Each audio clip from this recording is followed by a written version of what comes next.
Hey guys, welcome back to another video. My name's Jared Beckwith. I'm a registered EEG technologist, and in today's video, we're going to look at an EEG of a 55-year-old male who's in the ICU. They're restrained because they have altered mental status, and let's see what's going on the EEG. They have a history of refractory epilepsy, and they're on multiple anti-epileptic drugs. So refractory epilepsy is just epilepsy that isn't going away even with medication. It's hard to kick, guys. 1/3 of patients have this refractory epilepsy. Now, when we look at the EEG, we see something interesting. We see, for one, it's a little bit slow. A normal EEG shows between 8 and 12 waves per second, but if you look at this one, it is a lot less than that. It is more in the delta theta range, the slower frequencies, which is not good if the patient is awake. We also see these sharp waves that manifest themselves once every second. So they're continuous sharp waves in both the left side, O1, and also the right side, O2. And they're continuous and happen about 1 per second. Now, if we look over here, if we look at this, is this a sharp wave? It looks just like this.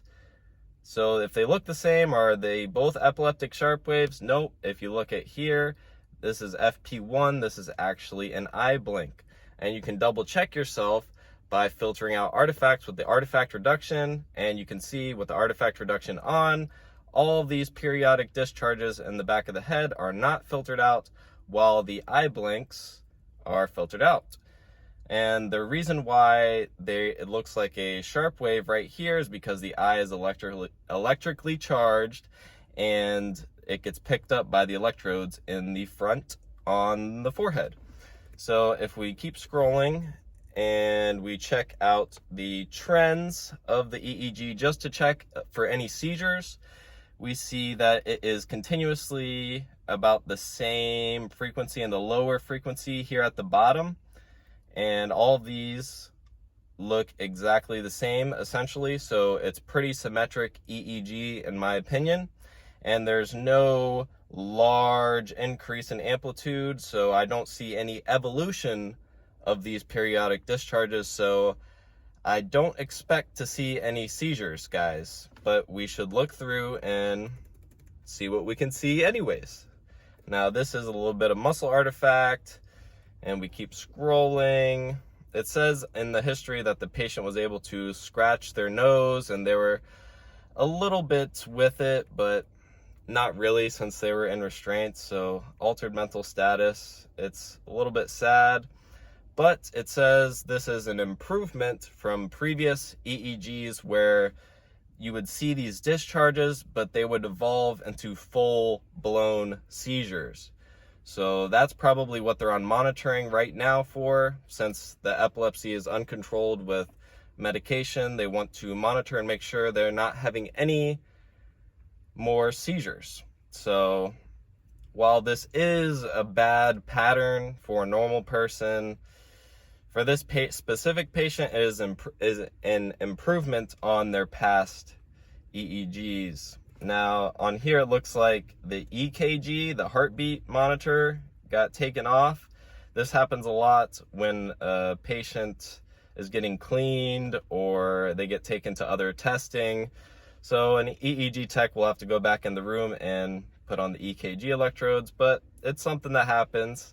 It's just something to be aware of. That's why it's going all crazy. And we can continue to see these periodic discharges that happen both on the left and the right occipital region, O1 and O2. And you can see here's more eye movement in FP1 and FP2 that we can filter out with the artifact reduction, and it doesn't alter the epileptic interictal periodic discharges. So that is the magic behind it, guys. That's what we're trying to do. And if we keep scrolling, we can scroll a little faster now since we have an overall idea of the EEG. And if we scroll all the way to the end, we will not see any seizures. This back here was just some weird eye movement. And we can continue to see those 1 hertz periodic discharges, more weird eye stuff along with the discharges.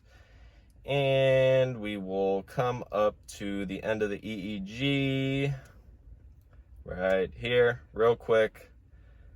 And this is a 55-year-old male with continuous occipital periodic discharges. Guys, I hope you like this video. If you do, leave a like. I appreciate it.